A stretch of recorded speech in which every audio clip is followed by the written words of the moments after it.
salaamaaleykum sama gars yi char naa leen bu ñu ñëwaat ak beneen vidéo bu bees ci les 5% concept bu bees la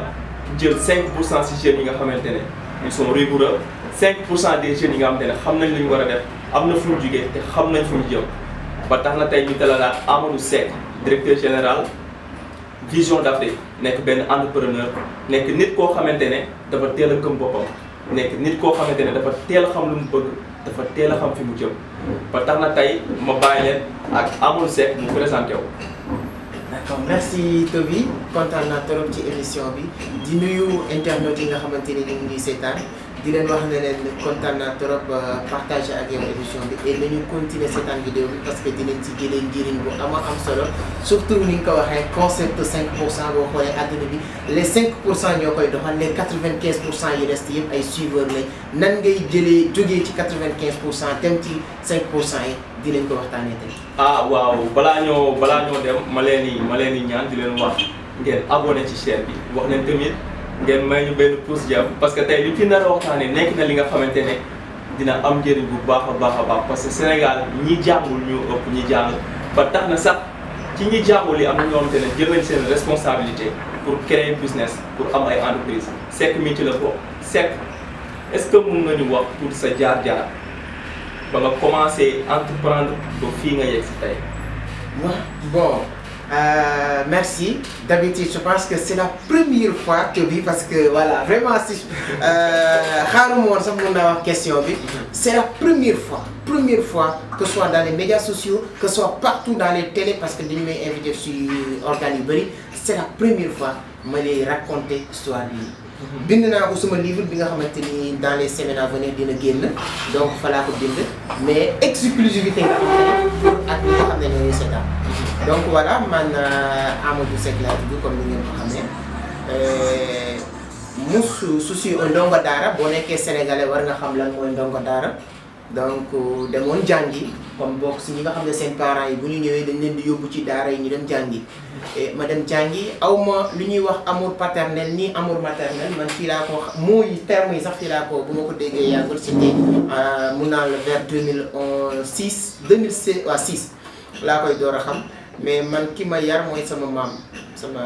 Mariama Diouf ma koy nuyu bu baax moom voilà moo def lépp ci man si moom laa nekkoon jàng ba pare mais malheureusement nag sénégalais soo nekkee jàngoo français rek dañ lay jàppee lan analphabète et analphabète du loolu mooy ku jàngul dara mais heureusement ñun jànguñu woon français mais jàng nañ alxuraan ba lépp luñ ci war a xam-xam nañ ko après ñu ñibbisi bi ñu paree suñu jàng bu ñu ñibbisee nag ñu gis situation dëkk bi nu mu demee et sens la aussi sens la nga gis situation dëkk bi gis que nit yi naan la fii kat ñii ñoo fi war a exister fii ñii ñoo si war a nekk ñun man comme yàlla def na alxuraan jiitu na sa bopp day confiance bi day yomb ci yow. ñu ne non du lii moo ñuy téye wala lii moo ñu dul téye donc ñun lépp lu nit war a def lépp lu doomu aadama di def ñun war nañ ko mun def ñu commencé nag yombul mbuus laa njëkk a jaay Toby mbuus mooy dem ci marché yi marché Gueule Tapée jënd ay sachet yi jar 15 francs 10 francs paquet bu 15 francs paquet bu 25 paquet bu 50 francs après bu ci marché bi di ko jaay et le soir nga gagné benn 350 000 francs et cetera ensuite jaay ay nen jaay CD bi may jaay CD laa demoon ba nga xam ne parce que échec dafa bokk ci entrepreneuriat donc moo tax formation séminaire yi may def yëpp en entrepreneuriat du ay théorie loo pratique la loo xamante ni même boo doon nelaw buñ la yee mën ko wax échec daf ci bokk suma premier échec Toby mu ngi nekk bi ma defee ay plusieurs commerces développé naa ko vraiment ci livre bi mais comme émission la mais pour résumer ma defee plusieurs commerces après may jaay CD bi ma commencé jaay CD tu te rappelles am na à l'époque 2000 mooy année bi Youssou Ndour di génnee Al Samadi Sanex di génnee à théâtre pas allemand temps boobu noonu carte mémoire clé USB développé wul amuloon ay CD moo am ñun dañ doon gravé piraté ay CD di ko jaayaat dama teel a am ouverture ci ordinateur di gravé ay CD di ko jaay et 2 ou 3 mois la ñuy def rek pratiquement ñi ma doon ci ko ma am ci benn ouverture ba yaakaar ne man sama business ci CD la mais c'est illégal 10 jours au lendemain police ñoo jël si ma arrêté moi j'ai fait 2 jours fële police centrale de Dakar première fois koo xamante ne mosul xam police ñu yóbbu ko déféré ko pour 2 jours après famille bi ñëw gars yi kaas xam nga mu nekk premier échec ma perte lépp. Ensuite commencé di ay journal ni nga gis ni teg ay journal seen loxo nekk ci tali bi ci diggante Karaaki di daw di jaay journal 100 francs. Je l'ai fait plusieurs mois et di gagné si journal bu nekk 20 francs CFA. Mais un jour je me suis dit que voilà il faut ma dem université xam lan moo nekk université réalité université dem université découvrir et après voilà peut-être boobu la beneen parcours waroon na juddoo et je n'ai jamais entendu lépp ñëw dama dem envers li nga xamante ni moom laa bëggoon réaliser dem université def ay recherche bi ma nekkee université bi ma ñëwee boo xool univers bi xool situation bi après ma gis situation bi ni mu dem ma ne waaw gis ay gars yi def prestation de service et tout ça. ba ma retourné le soir donc bu ma ñëwee bu ma jógee daara ñibbi si ba bi may dem jour bi may dem université tous les jours sama gaale lay añ donc bu ma demee liggéey ba 14h damay ñëw sama gaale añ mais jour boobu noonu bi ma waree ñibbi ñëw sama gaale añ ba décidé dem université sama waa gaale bi ma xaar xamul fan laa nekk tàmmuma loolu c'est la première fois añ suuma aw ma woon téléphone pour ñu mën a xam si la laa nekk ñu inquiété ñu jaaxle après bi ma ñibbisee le soir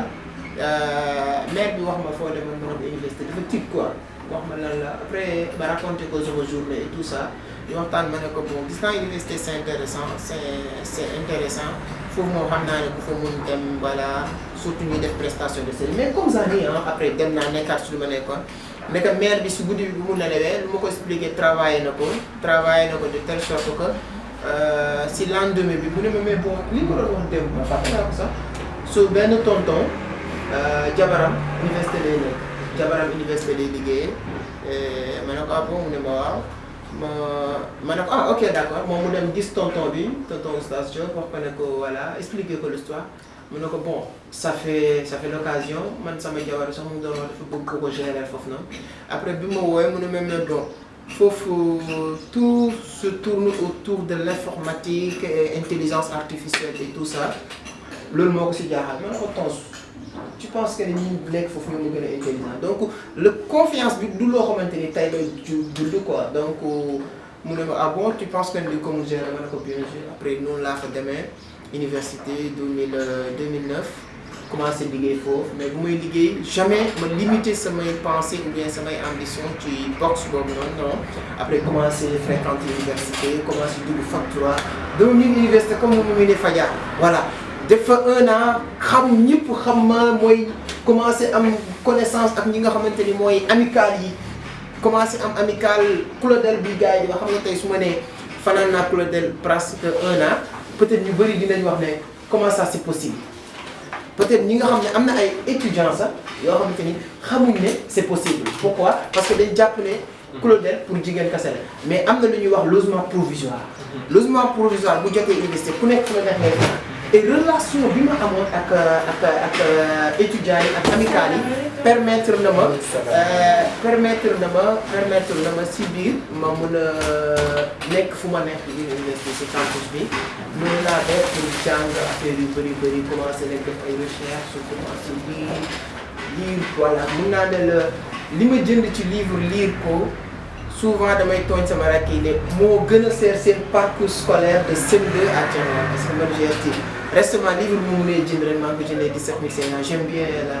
lecture lire voilà livre bu nekk damay lire soog def ay recherche ba 2016 ñu lancé avant loolu nekk si benn série 2016 ñu lancé suñu propre concept de Vision d'Afrique voilà Vision d'Afrique noonu 2018 2019 mu dem ba nga xamante ni tey Vision d'Afrique permettre nañu ñu mun a am waxuma benn kii Vision d'Afrique waxuma na 2016 de démarrer 2017 ñu créé waat beneen service 2018 ñu lancé seen marché voilà ba tey mu doon loo xamante ni suñu objectif mooy Sénégal yëpp xay si ak plateforme seen marché.com bi nga xam ne bokk na ci réalisation yu gën a mag ci biir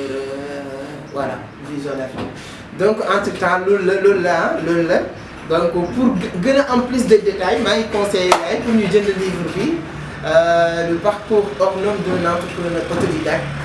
équipe bi ñoo choisir le nom parce que man j'avais même choisi le nom les clés du succès en entrepreneuriat parce que deuxième partie bi je parle que des clés du succès comment vraiment surmonter les obstacles les difficultés j'ai vraiment tëju réfléchir bind livre boo xamante ni jël na ma plus de 1 an lay bind donc ba tey jii ñu mën a am benn contenu boo xamante ni mën nañ ko teg si loxo sénégalais yi africains yi adduna bi yëpp képp koo xam ne entrepreneur la. mais 99% ñi nga xam ne mooy l'entourage bu ñu liiree première partie yi ñoom dañ préféré ñu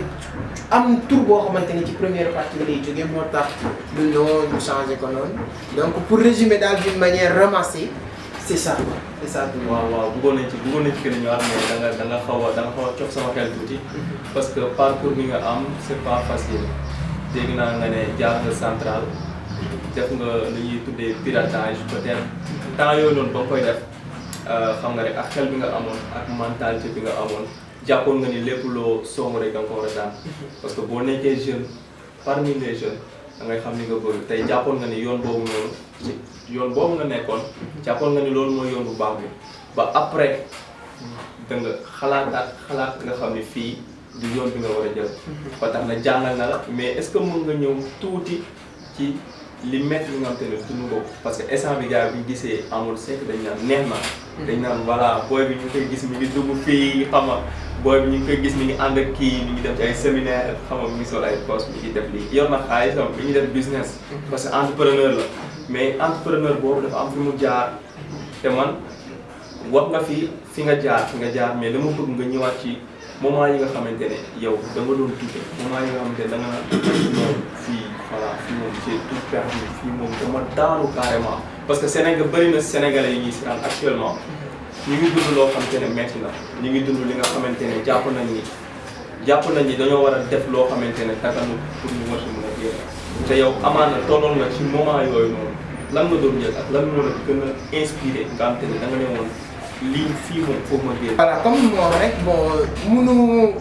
ak frères yi ak sœurs yi mais ma gëm ne que ñoom lu ñu am wala lu ñu niveau bu ñu egg man am naa pour man sax sama niveau moo gën a kawe seen niveau parce que études yi bokkul quoi. donc man j'ai fait plus de 14 ans concentré ci benn affaire maîtriser ko def ak yeneen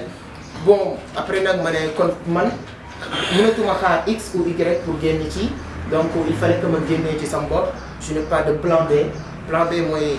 damay déposer damay def lii su amul lii mooy man je dis que voilà man damay concentré si lu may def et après jeex na quoi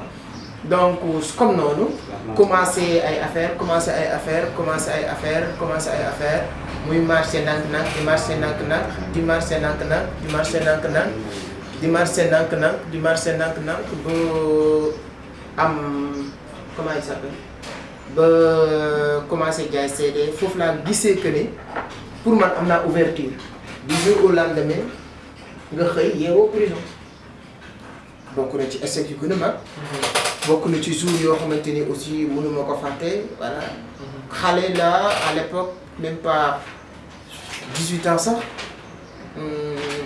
ma yeewoo police centrale bon bokk na ci échec yu gën a mag ma yeewoo police centrale xëy gis famille yi ñëw kii di la indil ay pain fii bokk ak ay nit chambre ñu lay wax di la consoler naan la noo jiw yow CD rek nga doon jaay doo fi def plus de 3 mois ci biir chambre bi am naa ay booy yu may wax naan ma non booy yow booy nga ne ma am nga 2 avantages premier avantage bi booy nga deuxième avantage bi li ngay def du délit du crime mu ne ma du crime mais délit la mënoo fi def lu ëpp 3 mois donc moom psychologiquement 3 mois bi mu may wax man mu ngi mel ni mu may wax 30 ans mu ma doo def 3 mois prison le fait que mu may ñu def sa commencé dugal sama bopp doo fi def 3 mois rek man donc pourtant mën naa ne loolu bokk na ci lu gën a kii quoi mais après jàll ci bu jàllee ci loolu génnaat xoolaat fi ngay teg sa tànk bu baax bu ñu génnee maire bi su nekkee da ngay dugg da ngay def da ngay nar a jaayaat yi xam nga gars yi famille ñu nga xam ne xamuñ yooyu bokk na ci première bi daal deuxième bi mooy peut-être bi nga lancé Vision d'Afrique comme lu ma yàgg a wax amoo plan B am nga lancé Vision d'Afrique da nga abandonné li nga amoon yëpp man dama amoon opportunité parce que bi ma demee di liggéeyal benn daam yàlla dafa def lu ma dem du ma am problème mu adaptation automatiquement ma adapté wu maîtriser les choses mais bi ma doon liggéey dama fekk ñu def 13 ans ñuy defal moom 12 ans man 3 mois 1 an laa def ak moom mu confié ma 2 entreprises am nekkatuma woon sax kii liggéey ci entreprise mais man maa doon superviser les 2 entreprises mu ngi may dégg benn bi mu ngi woon université benn bi mu ngi Claudel man maay superviser lu may def mooy xool liggéey nan lay fonctionner fu ñu doon liggéeyee dafa marché woon de telle sorte que ku nekk da ngay concentré sur benn affaire yow photocopie rek ngay def kii traitement texte rek lay def kii plastifié rek lay def bi ma ñëwee ma gis rythme bu ñuy defee li ma njëkkoon a étonné mooy benn jour exemple am ku ñëw pour def plastification kii war a def plastification nekk fi ñi nekk ci entreprise bi yëpp ne ko ah ñii de kii def plastification nekk fi man daf ma choqué quoi te entreprise benn entreprise la nga ñëw di def traitement texte kii war a def traitement texte nekk fi ñu ne ko kuy def traitement texte nekk fi benn entreprise la si jour boobu laa décidé lépp lu ñuy def ci entreprise bi dama ko war a maîtriser moins de 3 mois 4 mois dama maîtriser si entreprise bi loo xam ne am na ñu fa def 14 ans maîtriser ko maa njëkk monté ay tambour photocopieuse ñi xam photocopieuse xam nañ lan mooy photocopieuse ay tambour maanaam photocopieuse yi day am ay tambour day am film day am raclette soo demee ñi ma liggéeyandoo ba am 14 ans xamuñ sax yooyu noonu mais man le fait que ma ñëw muy am technicien yu ñëw di ko def ñu leen di fay te man may xool lu ñuy def c'est très simple automatiquement ma commencé ko def maire bi premier jour bi mu xamee ne may monter tambour dafa choqué donc mu permettre ma adapté wu si loolu yëpp après nag commencé bon fu mu doon liggéeyee gars yi di ma wax sax les amis des jeunes filles quoi parce que ñu xale yi ñëpp di ñëw sec gauche droite non bi du fini la ma toppee Vision d'Afrique depuis foofu la parce que fi ñu doon liggéey dafa amoon 4 Amadou Diallo Amadou Ba Amadou bu mag ak Amadou bu ndaw donc man bi ma ñëwee mënatuñ ma woowee Amadou parce que ñëpp Amadou lañ leen di woowee donc ñu wax ma sec tout court loolu moo indi sec bi donc dafa dem ba foofu noonu man nag la ñuy woo sec gauche droite parce que man la ñuy gën a woo ñi fa nekk ñëpp ñoo ma mag donc suñuy yónnee sama tur rek mooy jub ñii ñëwaat bu ñuy demander service maa gën a ndaw man la ñuy demander service ak yeneen affaires yi donc sec gauche droite après affaire bi demee noonu maa ngi fàttali ko bi ma bëggee lancer Vision d'Afrique ñu ma si demander ay conseils parce que je suis très ouvert open quoi avant may def quoi que ce soit damay demander ñëpp ay conseils ça ne veut pas dire que nag conseils yi may def lay appliquer mais damay étudier déglu demander ay avis 10 personnes mun naa leen demander 10 personnes yëpp wax non man ma ñëw appliquer oui parce que loolu laa décidé moom laa gëm mais ça ne veut pas dire mun naa aussi demander 10 personnes 5 yi wax ma non ma xam ne 5 yi non yi wax c'est logique ma adapté aussi non boobu noonu mais ça ne veut pas dire que demander conseil moom jotewul ak dara man li may décider mais j'aime bien demander des conseils avoir des avis différents donc bi may démarrer Vision d'Afrique ñu bëri 99 ba sama yaay moo njëkkee bi ma ko waxee d'accord si projet bi.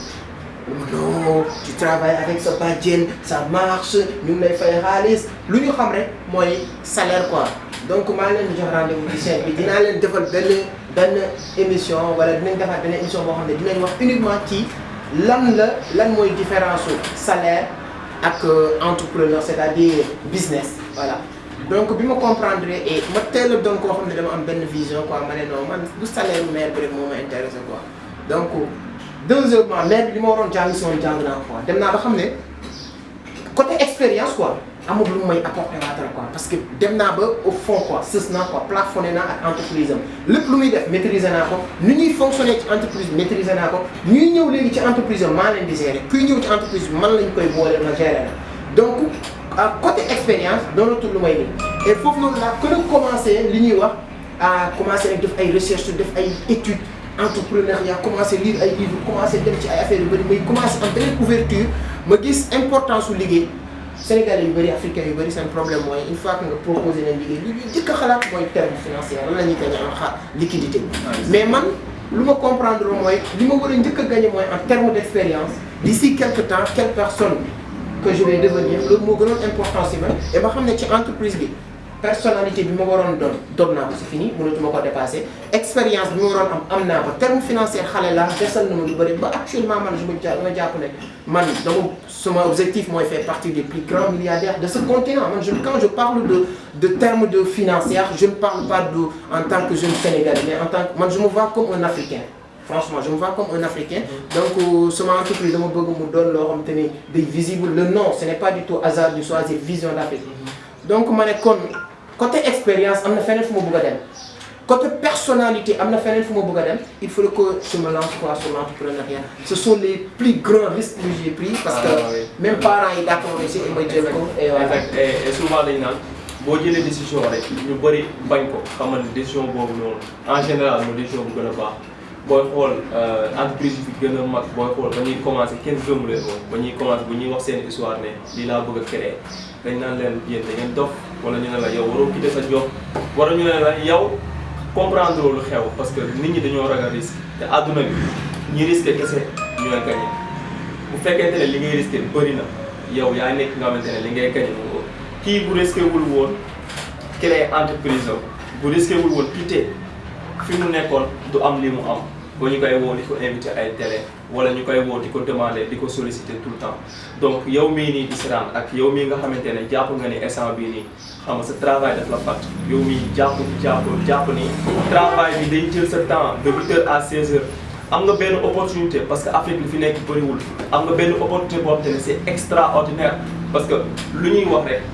fii lu bëri amagu fi Afrique lu bëree amu fi te européens yi sax ñoom duñu boo xoolee Afrique dañ naan fii y a beaucoup de choses à faire kon lan moo tax suñu jeunesse bii nii tey ñemewuñu risqué lan moo tax suñu jeunesse bi tey ñemewuñu jël seeni responsabilité parce que bu ñu waxantee dëgg affaire bi léegi nekkatul problème ay dama bëgg a liggéey fii parce que fii tey koo fi laaj gannaaw la su ma génnee Orange laa bëgg a liggéey su ma génnee Expresso laa bëgg a liggéey su ma génnee TFM laa bëgg a liggéey alors que xamuñu ni kooku créé TFM c'est un entrepreneur koo xamante ne dafa gis opportunité créer business après mu mel ni comme li ñu doon waxtaanee keroog mooy c'est-à-dire dañoo am gouvernement boo xam ne il n'encourage pas leurs jeunes à créer un business maanaam defuñu lu ñu war a def pour jàppale jeunesse bi te instant bi entrepreneur bi nga doon gis nga xam nga situation bi fii nii nu mu demee yow lan nga gis ni gouvernement moom lañ war a def wala lan nga gis ni jeunesse bi moom lañ war a def instant pour créer ay business pour génne Sénégal ci ndóol gi mu nekkee. Voilà, 2 points. Premier, pour les jeunes, comme de mes exemples, ce que j'ai gagné pendant 5 ans dans cette entreprise, que j'étais expert, voilà, parce qu'à la fin, on a expert dans l'entreprise.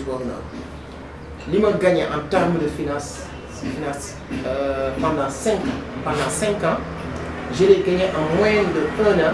lorsque j'ai démarré mon entreprise. Ce que j'ai gagné en termes de finances pendant 5 ans dans cette entreprise, je l'ai gagné en moins de 1 an dans mon propre business. En termes d'expérience ou bien en termes de personnalité, ce que j'ai gagné dans mon propre entreprise pendant 2 ans, je n'ai pas gagné pendant 5 ans dans cette entreprise. Ce côté-là. Parce qu'une fois qu'on a créé sa propre entreprise, sa personnalité est gagnée parce que tu es obligé d'incarner le leadership. Bien sûr, cette entreprise fonctionne parce que si tu es dans une entreprise, tu n'as pas besoin d'incarner cette leadership. Cette compétence là, pas leadership. Le propriétaire, ou bien le directeur, ou bien le responsable de cette entreprise, c'est lui qui doit charger de tout ce qui est incarnation de cette leadership de l'entreprise. Parce que imagine le Niger. Je te donne un exemple. Je ne sais pas si capacité ni qualité. Mais je suis sûr que 99% du matériel utilisé par TFM, nous pouvons manipuler. Demain ou après-demain, si nous avons une prime pour nous TFM, États-Unis ou le Sénégal fini, imagine que nous avons incarné le leadership. Nous avons un technicien pour nous gérer. Donc, moi, incarné le leadership. Pour voir,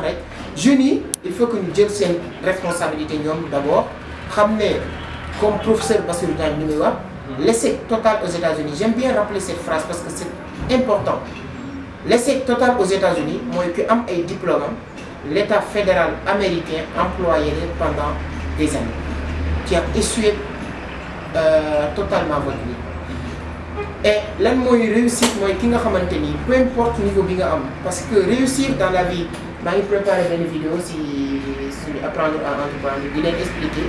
mes 10 recommandations de professeurs. Je vais recommander 10 professeurs qui sont et 10 professeurs qui sont si monde bi ñuy dund nii mën na choqué ñu bëri nag soo waxee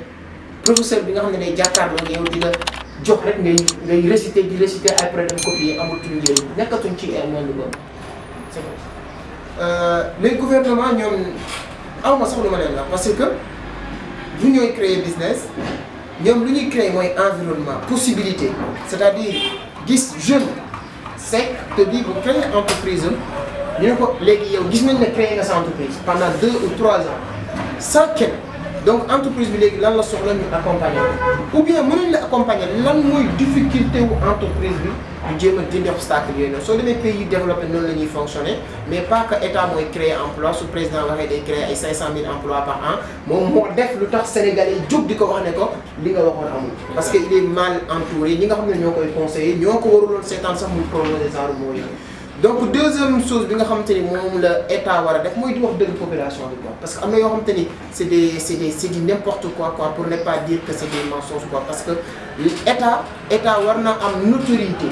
crédibilité boo xamante ni heure bu ñu décider rek nit yi dañu war a wax amul lu ñu si war a teg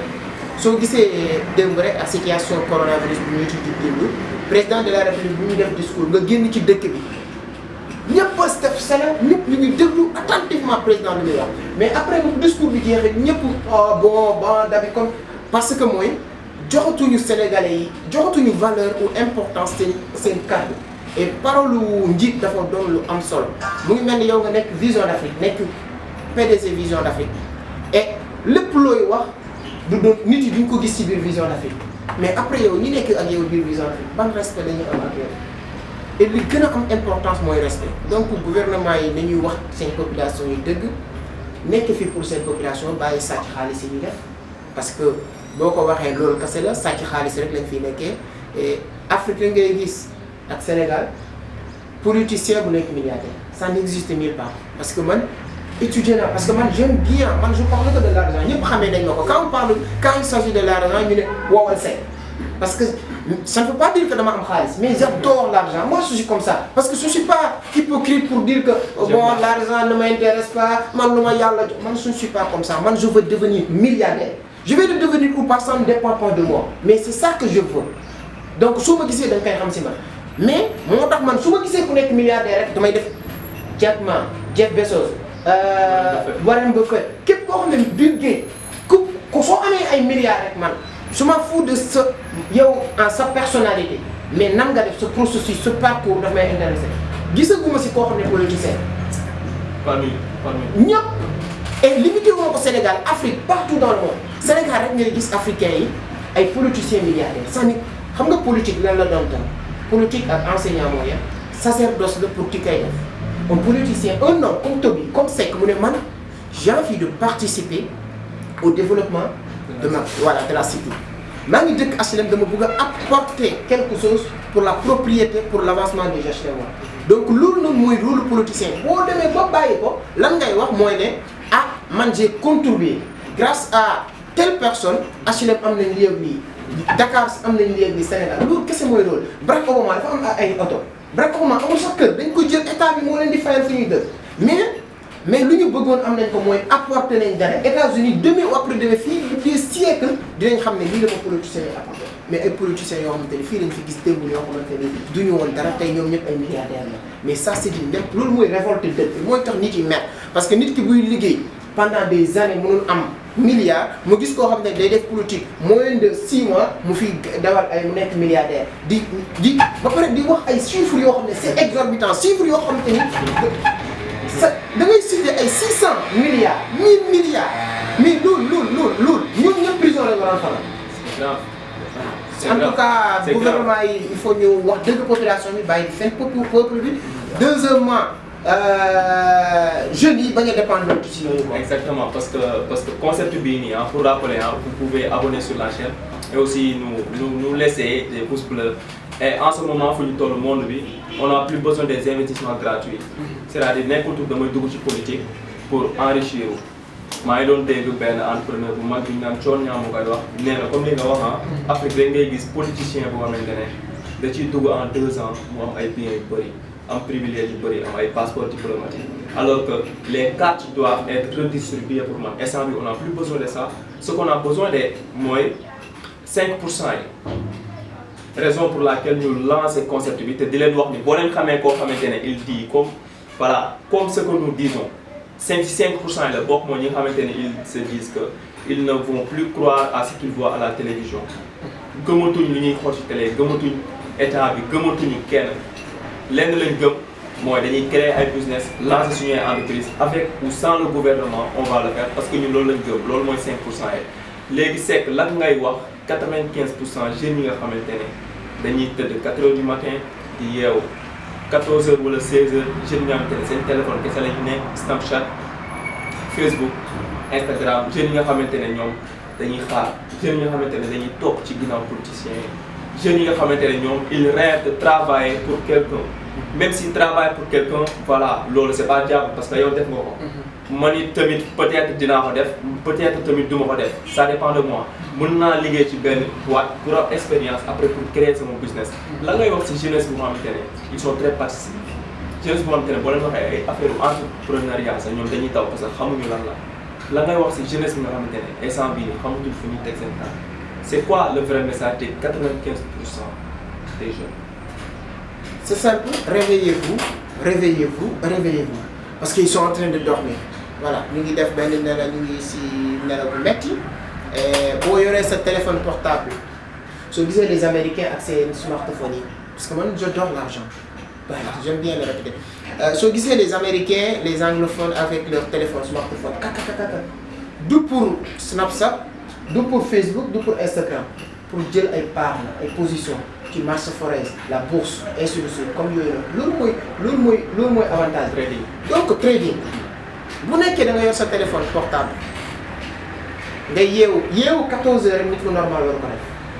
nit bu normal bëgg avenir am intéressé ko warul nelaw ba 14 heures c'est ça c'est inacceptable nelaw ba 14 heures. Deuxièmement sa téléphone soo amee sa téléphone portable ak connexion internet soo xamul loo si def ñu expliquer nan ngay def ba commencer commercialiser sa téléphone boobu doo génn sa kër doo génn sa ne comment publier naa benn vidéo hier je pense que boo xam te ni wax comment gagner plus de 2000 € par mois 2000 € c'est équivalent à 1 300 000 par mois tu peux gagner 1 300 000 par mois si vous regardez cette vidéo. Comment faire mun nañ la expliquer am nañ des formations complètes sur comment réussir sa vie sur internet comment réussir sa vie sur internet. Donc il y a plusieurs sites yoo xamante ni sa téléphone du publicité rek mais Jumia rek mën naa la expliquer ak sa téléphone nan ngay mën di def ba commencer di gagner xaalis yu bëri si Jumia toog sa kër sans rien faire kon ubbi compte GeForce commencer di publier li nga doon passer temps pour ay wax salut coucou namm naa la je t'aime si WhatsApp nga koy passer pour copier les images de Jumia seen plateforme poster ko say réseaux sociaux à chaque fois mu am ay commandes ngay am ay commissions ak plusieurs façons yoo xam ne mën nga ko def. Donc 95% yi mooy ñi nga xamante ni rek tout le temps dañuy topp si ginnaaw 5% yi. Dans la vie nag loo mënti def rek di nga décider am na 3 façons de décider décider de changer décider de rester sur ces 95% ou décider de ne rien faire. Donc 3 cas yëpp boo si def yow décider soo waxee man dara intéressé wu ma si tu penses que tu n'es pas décidé tu es décidé de rester là où tu es. Donc décider de rester sur les 95% ou bien décider de rejoindre les 5% ou bien décider de ne rien faire. Donc parmi ces 3 décisions, c'est à vous de choisir quelle décision que vous allez prendre. Mais le plus important dans la vie aussi, il y a ce qu'on appelle des décideurs et des suiveurs. C'est pour cela, durant mes séminaires, mes formations, première question que vous me posez, pourquoi vous êtes là dans cette terre? Il faut, nit bu nek war na poser une question pourquoi ceci là? Une fois que nga xam yow pourquoi vous êtes là rek doo nekkati ici ay affaires inutiles. Pourquoi ceci là? Ceci là pour suivre les autres ou bien pour ceci là pour apporter quelque chose. Ceci là pour faire partie des décideurs. Ceci là pour apporter une valeur ajoutée. Ceci là pour aider ceux à comprendre telle ou telle chose. Ceci là pour une fois que nga comprendre pourquoi vous êtes là, vous n'aurez plus de problème. Donc message bi mooy loolu. Il faut vous poser la question pourquoi vous êtes là. Est-ce que vous êtes des suiveurs ou des décideurs? Est-ce que vous êtes là pour consommer ou bien produire? Vous êtes là pour dépenser ou bien gagner? Vous êtes là pour être ignorant ou bien essayer de comprendre parce que vous ne pouvez pas tout comprendre quand même, mais essayer de comprendre un peu ou bien dire que voilà, mon loup am ça. Donc voilà le message du tout vraiment. 95% yi essence bi c'est que dafa leen lu am solo parce que maa ngi dégg ngay wax ay 2000 €. maa ngi dégg ngay wax ni gagner de l'argent juste à recharger soi. Même démb maa ngi déglu benn application boo xamante ne voilà boo télécharger mën nga si def yéen yi am xaalis maanaam monde bi léegi on dirait que dafa changer. moo tax enseignement classique bi dafa archaïque. maanaam il est à terre maanaam nekkatul léegi da ngay def classe kii di la jàngal finance kii di la jàngal compta alors que ñoom ci boppam duñ ko pratiquer. da nga wax léegi lu am solo maanaam il faut s'inspirer des gens qui ont réussi. il faut s'inspirer des gens qui ont de l'argent ñi nga xamante ne ñoom xaalis la ñuy wax. et raison pour laquelle mënoo woon bañ a wax parce que li nga wax dafa am solo da nga wax le pourquoi. dama doon xaar loolu wax nga ko te dama la ko naroon poser quoi lan moo la motiver lan moo c'est toi c'est quel est ton pourquoi te boo xoolee am na benn livre bu am solo boobu maa ngi koy recommandé gars yëpp ñu leen lire ko Simon Sinek moo ko bind mi ngi tudd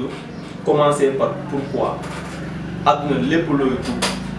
lépp looy def commencer par pourquoi da nga bëgg dem jàngi pourquoi lan moo tax da nga bëgg créer entreprise pourquoi da nga bëgg investir ay millions ay milliards pourquoi da nga bëgg a def trading pourquoi boo bëggee marié wu sax pourquoi loo bëgg a def il y a le pourquoi sans pouvoir c'est la cause à effet dama bëgg a dugg ci lii la moo tax ma ci dugg loolu moo lay inspiré loolu moo lay motivé ba nga dugg fii te yaa ngi ci vision d'Afrique peut-être dans ta tête tu te dis que ah def naa 2 ans vision d'Afrique dama war a lancer beneen entreprise loolu mi ngi daw sa bopp bi mais pourquoi parce que xale bu juddoo day raam bu paree ñu tette ko après mu dox après mu daw lépp loo gis processus la lépp loo gis avancé la te dañoo nekk monde boo xamante ne 2 types de personnes lañu am ku xam ak ku xamul malheureusement 5% yi ñoo xam les vraies informations 5% yi ñoo xam ne boo bëggee richesse da ngay dugg ci entrepreneuriat da ngay dugg ci business. Il y a une différence entre épargner et investir. Les employés eux ils épargnent alors que les entrepreneurs ils investissent. Il faut investir pour faire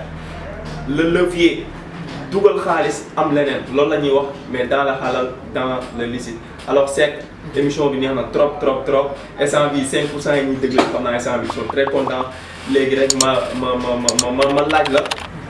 une dernière question boo xamante ne dina inspirer nit ñi peut-être ñi nga xamante ne. quand booy def ay finance comptabilité loolu lañ lay jàngal et professeur boo xam ne buy ñëw école mënul sax jël vélo pédale car rapide lay jël donc c'est insensé man soo may jàngal économique je préfère koo xamante ni lii multimillionnaire milliardaire. Donc c'est pour cela c'est primé quoi. Et tous les grands leaders du monde qui ont l'éducation financière nous prouvent que actuellement l'éducation actuelle est primée. Il faut que nous adaptions avec le temps réel. Parce qu'actuellement on parle plus d'éducation technique, mais on parle d'enseignement adaptatif. Dans le monde actuel, nous avons avancé parce que nous, bon, on est en retard. Le monde actuel, quand vous allez sur les États-Unis, Chine, on ne parle plus d'enseignement technique, on parle d'enseignement adaptatif. Nous, nous ici, les termes enseignement technique. Nous, c'est dépassé, enseignement adaptatif. Là, nous adapté avec le monde actuel. Donc, nous, nous solo. Concernant le secret, ce n'est rien d'autre que le travail. Même s'il n'y a personne, moi, j'aime bien le répéter. Il faut avoir un projet, passionné de ce projet, patience, persévérance. Je suis passionné de ce que je fais. Donc, liguer tous les jours, même s'il n'y a personne, je viens travailler. Même si je travaille de 8h à 23h, ça ne me dérange pas, je peux le faire parce que j'adore ce que je fais. Donc, si vous aimez liguer, vous avez un résultat. Ah, merci beaucoup yéen ñi nekkoon di seetaan suñu vidéo parce que tey jii nii dañoo amul seek jeune bi nga xamante ne dafa dynamique parce que man benn instant moo ko fan parce que voilà il part de rien te instant bi il est en train de faire des choses colossales donc merci beaucoup te di leen wax tamit ngeen abonné ci chaîne bi ngeen partagé tamit parce que ñun suñu vision mooy yokk pourcentage parce que 5% des jeunes lañ am moins de 30 ans te mi ngi nii créé na entreprise te amaan na yeneen ñoo xamante ne ils ont moins de 30 ans et ils ont créé des business ils ont créé de la richesse donc merci beaucoup yéen ñëpp di leen wax ni tamit am na beneen livre bu ñu war sama bopp bi léegi mooy le leader sans titre Robin Sharma moo ko bind kii leader la te pourtant il n'a pas de titre maanaam agrégé wul nekkul docteur amul doctorat jaarul université pourtant il est un leader parce que nekk na ci secteur bi nga xamante ne lancé na senmarché.com te business la boo xamante ne d'ici 10 ans 30 ans voilà mën na ko def milliardaire donc di leen wax merci beaucoup et à la prochaine n'oubliez pas d'abonner et de partager la vidéo merci beaucoup c'était les 5%. C'est cool. Maama c'est intéressant. Maama si dégg nga de ñu ngi doon wax de.